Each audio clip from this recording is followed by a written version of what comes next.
Welcome to Senior Relationship After 60.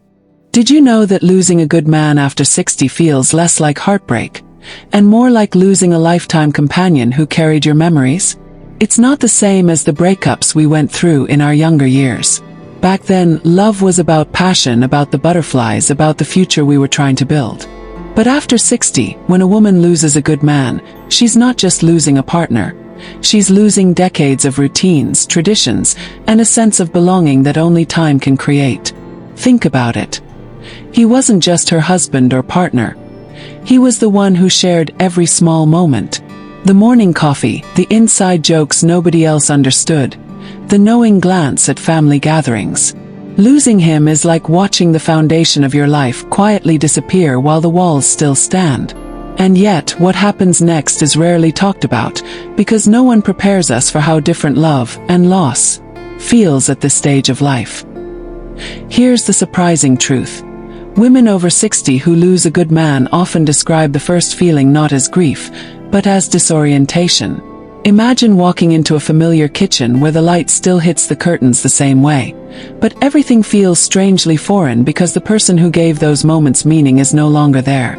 It's not about sadness alone. It's about the sudden emptiness in the rhythm of life. But here's where it gets even more unexpected. Many women quietly confess that what hurts the most isn't just his absence. It's the realization of how much of their own identity was intertwined with his presence. And that realization sparks a journey of rediscovery, one that is both painful and deeply transformative. Stay with me, because in the next few moments, I'll show you the real emotions women face in this chapter of life. Emotions rarely captured in movies or advice columns. And the insights you'll hear might just change the way you see love, loss, and what it truly means to move forward after 60.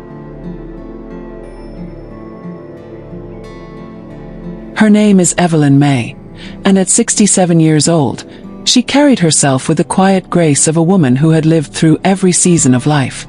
A retired librarian from a small town in Ohio, Evelyn was the kind of woman who loved routine, the soft rustle of pages, the smell of old books, the calm predictability of her mornings. She and her husband, Harold, had been married for 42 years. Together, they raised 2 children, welcomed 4 grandchildren, and built a home filled with laughter, stories, and 100 little rituals that made their life uniquely theirs. But one autumn morning, everything changed. Harold passed away unexpectedly. There was no long illness to prepare her, no gradual decline that allowed time to say goodbye. It was sudden, sharp, and final. Evelyn often describes that moment not as heartbreak, but as if the entire script of her life had been torn away, leaving her standing on a stage without lines, without direction. At first, the grief came in waves. But what followed was something she never anticipated, something deeper than sadness. Evelyn felt an emptiness in the rhythm of her days. She would pour 2 cups of coffee in the morning before realizing she only needed 1. She caught herself reaching for Harold's hand at church, forgetting that it was no longer there.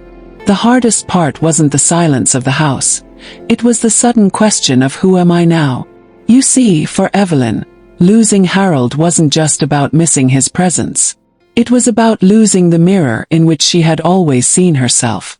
After 4 decades of being Evelyn and Harold, she was forced to confront what it meant to simply be Evelyn again. And this is something many women over 60 quietly struggle with.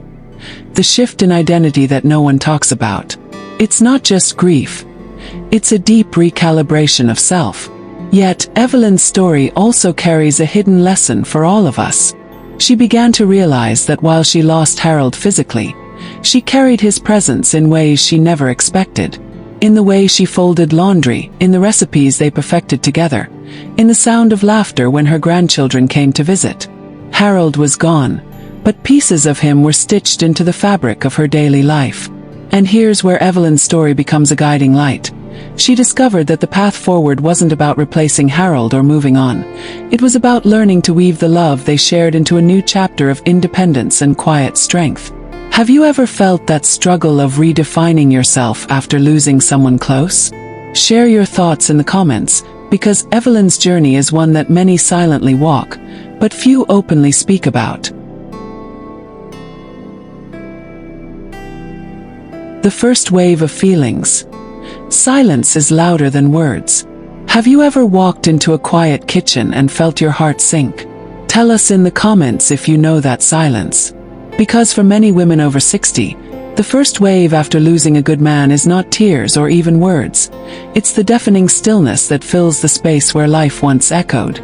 For Evelyn Mae, the house she once called lively and warm suddenly felt like a museum.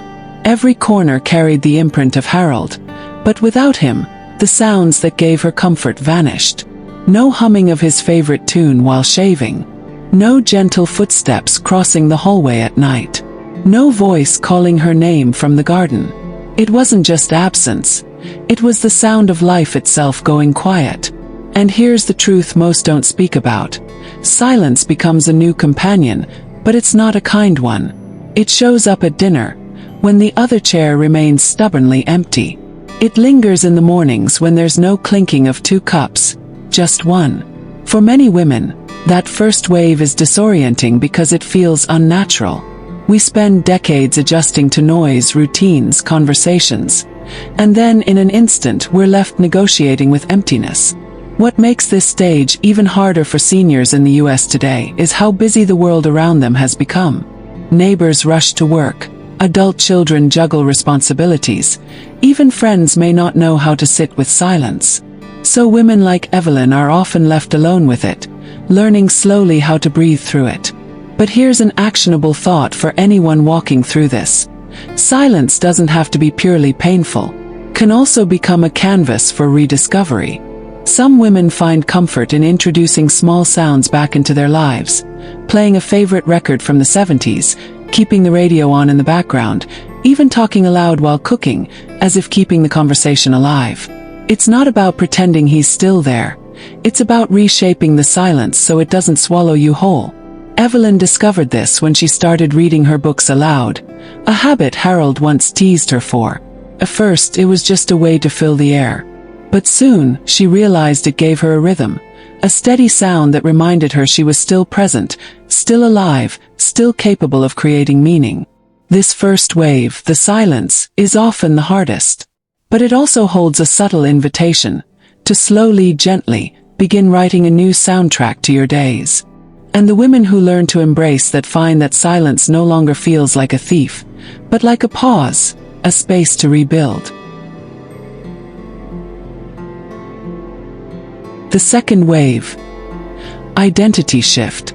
When a woman loses a good man after 60, the second wave she faces is not just sorrow. It's the unsettling shift of identity. For decades, life was built around we. We celebrate holidays together. We babysit the grandkids. We go for our evening walks. That little word "we" becomes the foundation of how she sees herself. And then, suddenly, it vanishes, leaving her standing in the unfamiliar space of I.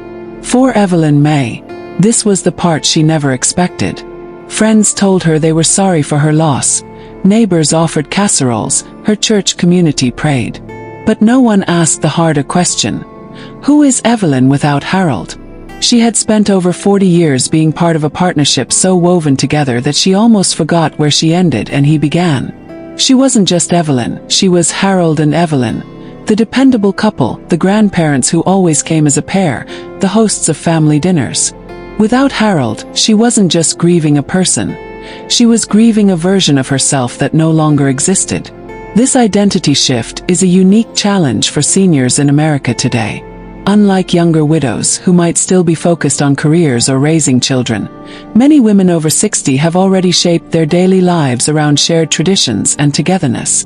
Their sense of self is deeply rooted in routines built with their partner. When that bond breaks, it can feel like losing both a loved one and the compass that guided everyday life. But here's the unique truth. It's not about starting over. That phrase feels impossible, even cruel, after decades of shared living. Instead, it's about learning to exist as one after decades of being two. That shift doesn't happen overnight. It begins in small, almost invisible ways. Choosing what to cook when you're no longer cooking for two. Deciding how to spend a weekend without the built-in rhythm of your partner's presence. Even figuring out where to sit at the table when your seat was always beside his. For Evelyn, The turning point came when she realized that being one didn't mean being less.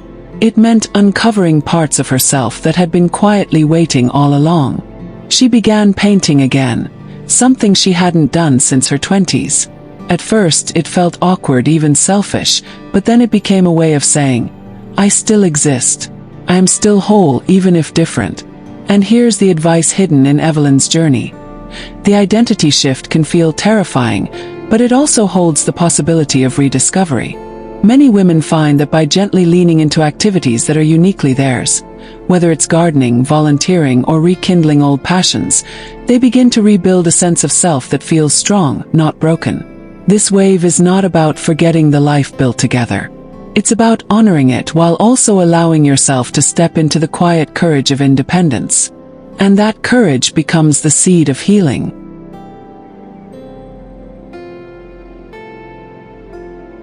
The third wave, the memories that haunt.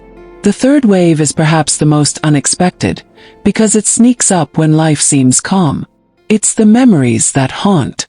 Not the tragic ones, but the everyday, ordinary recollections that suddenly cut deep.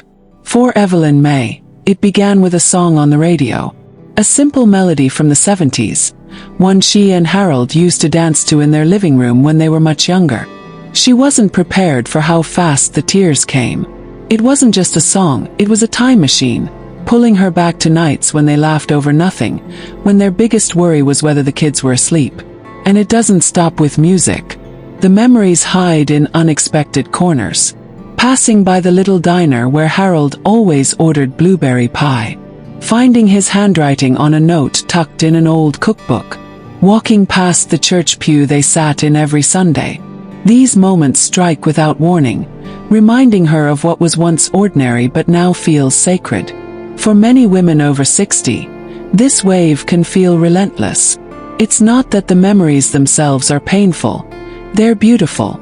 The pain lies in what they remind her of. The permanence of loss, the fact that those shared moments can no longer be lived, only remembered. And that realization can feel like a second loss all over again.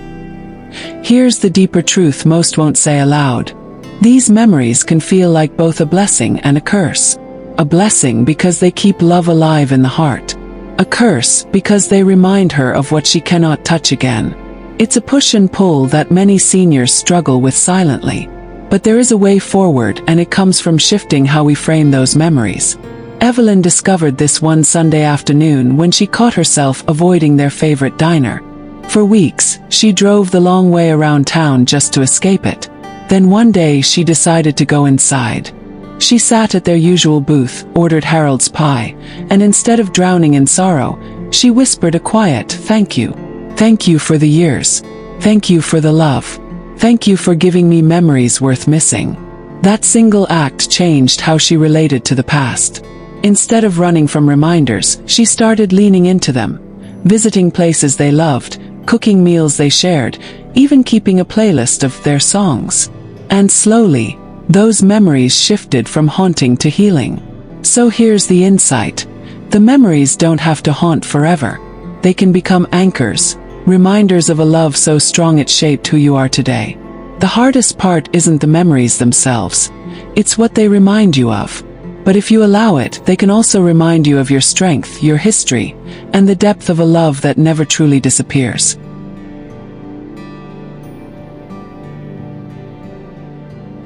The fourth wave, the hidden struggle. Society moves on, she stays behind. The fourth wave is quieter, harder to explain, and often misunderstood. It's the hidden struggle that begins once the sympathy cards stop arriving and the phone calls become less frequent. Society moves on, but she stays behind. For Evelyn Mae, this was the part no one warned her about. In the early weeks, neighbors stopped by with meals, church friends sat with her, her children called every evening to check in. But months later, life for everyone else returned to normal. Her children went back to their busy routines, friends talked about their vacations, and the world around her seemed to spin forward, while she still felt anchored in yesterday. This is the unique challenge seniors face today. We live in a culture that rewards resilience and praises, moving on quickly. People say things like, "You're strong, you'll get through this," Or maybe it's time to start a new chapter. And while those words are well-meaning, they don't acknowledge the truth. When you've shared a lifetime with someone, you don't just move on. You learn to live with the absence day after day. And here's where it gets even harder. For seniors, the modern world offers solutions that often feel hollow. Younger people may turn to dating apps, social events, or new adventures. But for a woman over 60, it's not about finding someone new on a dating app. It's about finding her place again in a world built for couples. Whether it's attending a family wedding, showing up to church potlucks, or even going to the movies, the constant reminder of being the one alone cuts deep. Evelyn once described it perfectly. "I don't feel single. I feel unfinished." That's the heart of the struggle. Society may label her as widowed, single, or independent, but inside, she feels like half of something that once made her whole. So how can women navigate this? One powerful way is by redefining community. Evelyn began to notice other women at her church who sat alone too. She started inviting them to coffee, sharing stories, and creating bonds that weren't about couples, but about companionship. What she found was a new kind of belonging, not replacing Harold, but surrounding herself with people who understood. Here's the actionable takeaway. Instead of forcing yourself to move on, shift the focus to moving with. Move with the memories, with the lessons, with the love that shaped you. And build connections with those who walk a similar path. In today's fast-paced world, seniors have to create their own spaces of understanding, because not everyone else will see the weight of long-term loss. This hidden struggle is real. But so is the resilience that rises when you stop measuring progress by society's clock, and start honoring your own pace of healing.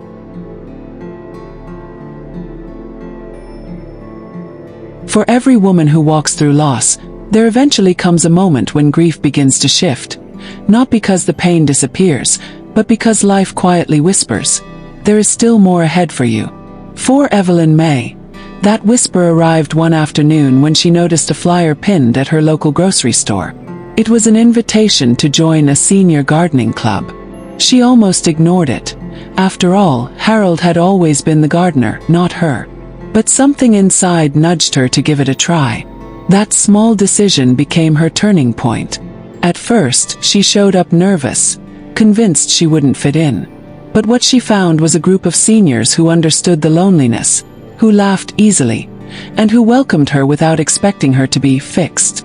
Evelyn planted her first tomatoes, and as the weeks passed, she realized she wasn't just tending soil. She was tending to her own healing. From there, doors began to open. A neighbor invited her to a book club, where she rediscovered her love for stories. At her church, she volunteered to read to children during Sunday school, and the sound of their laughter filled a part of her that had been silent for too long. Slowly, her life began to shift from what she had lost to what she still had to give. And here's the profound insight. After 60, rediscovery is not about becoming someone entirely new. It's about uncovering strengths that were quietly waiting beneath the surface. Evelyn found that she had a natural gift for teaching others how to read, a patience she had never fully appreciated before. She discovered joy in growing flowers, not because Harold wasn't there to do it, but because she could carry forward the beauty they once shared. This is the turning point many seniors don't realize they are capable of reaching. It doesn't erase the loneliness, but it reframes it. Instead of focusing on the space left empty, it shines light on the spaces still full of possibility. And when that shift happens, life begins to feel less like an ending and more like a continuation. A different chapter, but still a meaningful one. Have you ever found a new strength you didn't know you had after loss?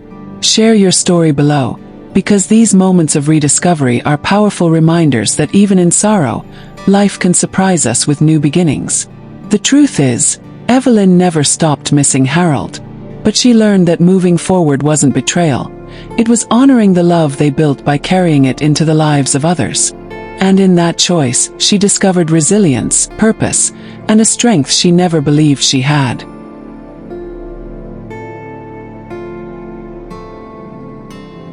When the storm of loss begins to quiet, what remains is not just sorrow. It's a complex blend of grief, gratitude, and newfound strength. For Evelyn Mae, The resolution wasn't a single moment of clarity. It wasn't a day when she woke up and said, "I'm healed." Instead, it was a slow unfolding, like the way spring quietly replaces winter. She began to understand that losing a good man after 60 was not the end of her story. It was the beginning of a different one. At first, she carried deep sorrow. The ache of Harold's absence never truly vanished. Some mornings, it still pressed heavy on her chest. But alongside that sorrow grew something unexpected, an appreciation for the decades they shared. She realized how rare it was to have known a love that lasted 42 years, a love that saw her through parenthood, careers, retirement, and quiet evenings at home. That gratitude became a gentle light in the darker days. Evelyn also faced the challenge of independence.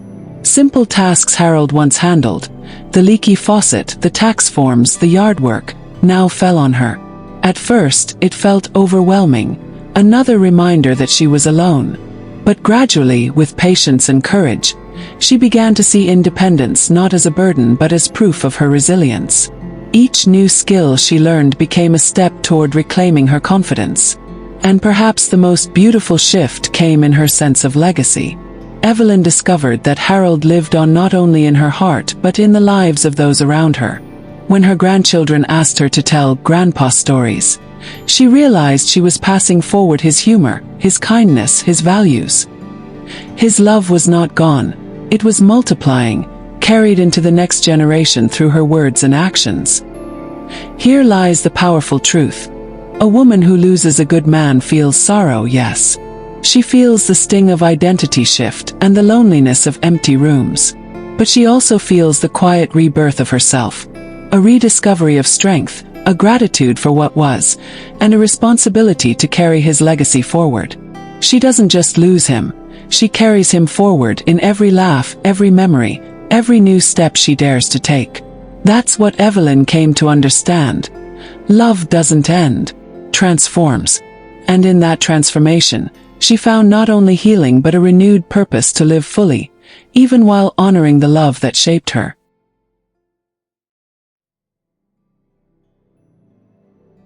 If this touched your heart, remember, you're not alone. Thousands of seniors across the United States are walking this very same journey, each with their own story of love, loss, and rediscovery. And while the path can sometimes feel isolating, the truth is that a whole community of people understands what you're going through. You may be watching this from your living room, perhaps in the stillness of an evening, but I want you to know that your voice, your experiences, and your resilience matter. That's why this space exists. Senior Relationship After 60 isn't just a channel. It's a community built on shared wisdom, encouragement, and the reminder that no one has to walk this season alone. Every story you share in the comments becomes a lifeline for someone else who feels unseen. Every like, every subscribe, every share is not just a click. It's a way of raising awareness so that more seniors find comfort, hope, and inspiration. So before you go, hit that like button. It's YouTube's way of letting seniors' voices rise to the top. Every single like tells the algorithm, this message matters, push it to more people who need it. And don't just like, subscribe, because this journey doesn't end with one video. Together, we're building a community where seniors can talk openly about love, loss, identity, and second chances.